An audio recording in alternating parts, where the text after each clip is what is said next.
नमस्कार, heart talk India में आपका बहुत बहुत स्वागत है। मैं हूं दिवाकर विक्रम सिंह।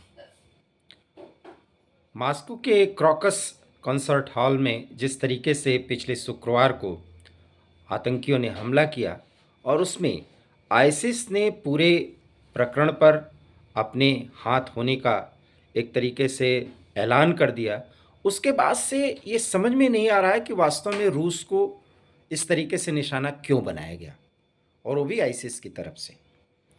हालांकि इस संदर्भ में रूस के राष्ट्रपति व्लादिमीर पुतिन ने अब कह दिया है कि उनके देश पर जिसने भी हमला किया है किसी को भी छोड़ा नहीं जाएगा, और ये कोई भी राष्ट्राध्यक्ष या प्रधानमंत्री या जो कुछ भी अ, उस राज्य का या उस देश का प्रमुख होता है वो बयान देता है। लेकिन एक बड़ी बात है कि व्लादिमीर पुतिन को जब ये कहना पड़ा तो उन्होंने आईसिस का नाम सीधे तौर पर नहीं लिया। उन्होंने कहा कि उन्हें पता है कि यह हमला किसने किया है, और इस्लामिक चरमपंथियों के हमले में हाथ होने के बारे में पूरा पुख्ता प्रमाण मिल रहा है, लेकिन उन्होंने आईसिस का नाम नहीं लिया। ये एक बड़ा सवाल है कि उन्होंने आईसिस का नाम क्यों नहीं लिया। लेकिन इतना ज़रूर है कि जिस तरीके से आईसिस खुरासान, जिसको आईसिस के ग्रुप कहा जाता है, उसने इस हमले की जिम्मेदारी ली है, जबकि व्लादिमीर पुतिन का ये दावा है कि ये यूक्रेन के जरिए ये सब कुछ हुआ है, और इसमें पश्चिमी देशों के हाथ होने का भी अनुमान व्यक्त किया जा रहा है। हालांकि राष्ट्रपति ने इसका जिक्र नहीं किया।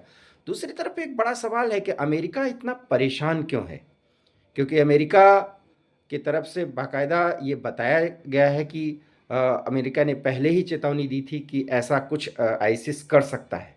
सवाल ये है कि रूस को ही क्यों आईसिस ने निशाने पर लिया। और अब तो ये भी जानकारी मिल रही है कि इस्तांबुल तुर्की की राजधानी, वहाँ से इन सब का संबंध रहा है, और धरपकड़ वहाँ भी बहुत तेज़ी से की जा रही है। यूक्रेन एक साफ तौर पे कहा है कि इस हमले के पीछे उसका कोई हाथ नहीं है। अमेरिका बहुत चिंताएं व्यक्त कर रहा है। फ्रांस और तमाम पश्चिमी देश जो है इसको लेकर के बहुत परेशान हैं, और बार बार आईसिस को प्रभावी बनाने की कोशिश कर रहे हैं। लेकिन पुतिन बहुत शांत हैं। ऐलान ये कि वो एक भी हमलावर को छोड़ेंगे नहीं, दोषियों को जो भी जिम्मेदार हैं सज़ा ज़रूर देंगे। लेकिन एक अजीब सी चुप्पी व्लादिमीर पुतिन और उनके रणनीतिकारों के मन में है, और ये चुप्पी अमेरिका को बहुत परेशान कर रहा है।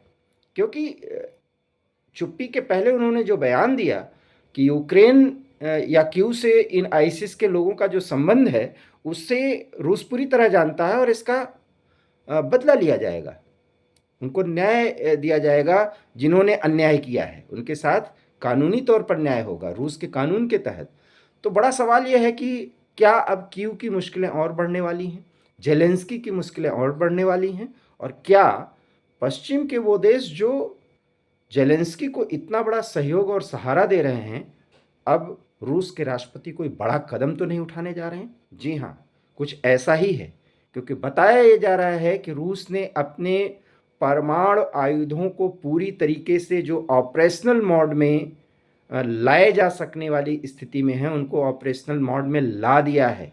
इससे अमेरिका बहुत परेशान है, मुश्किलों में है, क्योंकि नाटो पहले ही रूस के निशाने पर है, पूरा यूक्रेन रूस के निशाने पर है, और अमेरिका, फ्रांस, जर्मनी जैसे देश भी अब ये समझ रहे हैं कि जब पुतिन को ये लगेगा कि मुश्किलें बहुत ज़्यादा बढ़ रही हैं, तब वो परमाणु आयुधों का इस्तेमाल कर देंगे, और तब परमाणु युद्ध की आशंका में सबसे पहला निशाना अमेरिका ही हो सकता है।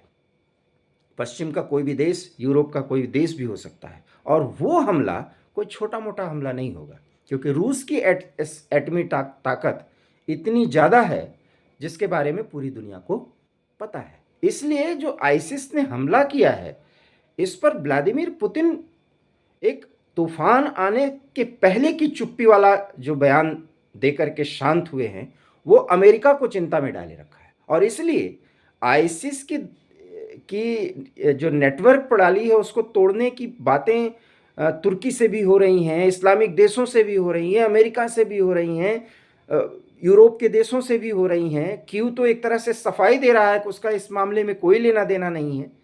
तो एक बड़ा सवाल है कि आईसिस का इस्तेमाल रूस को मुश्किल में लाने या रूस को परेशान करने के लिए क्यों किया गया। और अगर आईसिस के प्रमाण मिल गए तो व्लादिमीर पुतिन आईसिस का नाम नहीं ले रहे हैं, बल्कि ये कह रहे हैं कि इस्लामिक चरमपंथियों का हाथ है इसमें, लेकिन उन्होंने आईसिस का नाम नहीं लिया। और इसमें जो तर्क दिए जा रहे हैं कि सीरिया पे रूस ने 2014 में कार्रवाई की थी, इसलिए जो आईसिस है अर्थात Islamic state of Iraq and Syria, तो वो जो इसका आईसिस का जो जन्म हुआ तो सीरिया में ही कट्टरपंथी इस्लामिक शासन स्थापित करना चाहते थे। और तब अल बसर जो वहाँ के राष्ट्रपति थे, उन्होंने रूस से सहायता मांगी थी और रूस ने सहायता दी थी और आईसिस के खिलाफ कार्रवाई की थी। और तब से आईसिस जो है रूस को हमेशा निशाने पर लेते रहने की बात करता रहा है। और इस बार मौका मिला और कॉकरोच जो कन्वेंशन सेंटर है, माफ़ करिएगा, जो वहाँ पर कंसर्ट हॉल है, वहाँ पर हमला किया और 133, और बता तो रहे हैं कि 140 से ज़्यादा लोग मरे। 133 के मरने की पुष्टि है, लगभग 250-300 लोग घायल हुए। बहुत ही कातिलाना, माफ़ करिएगा, एकदम जिसको कहते हैं कि बर्बर हत्याकांड को अंजाम दिया है इस्लामिक चरमपंथियों ने। उसकी पूरी वीडियो भी आई है, क्योंकि उन्होंने गोलियां भी बरसाई हैं और बाहर निकलने के रास्ते को बंद कर दिया। उसके बाद कंसर्ट हॉल में आग भी लगा दिया।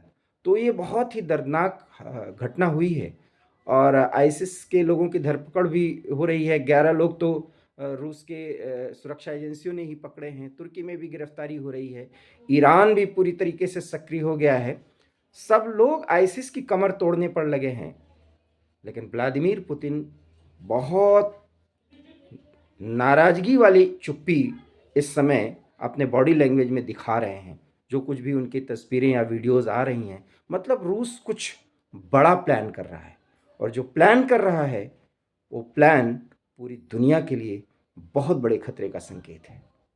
ऐसी स्थिति में भारत के प्रधानमंत्री, जो अभी राजधानी दिल्ली में ही अपने खिलाफ बने माहौल से जूझ रहे हैं, और जूझ तो नहीं रहे हैं, लेकिन हाँ, कुछ चिंताएं तो जरूर होंगी।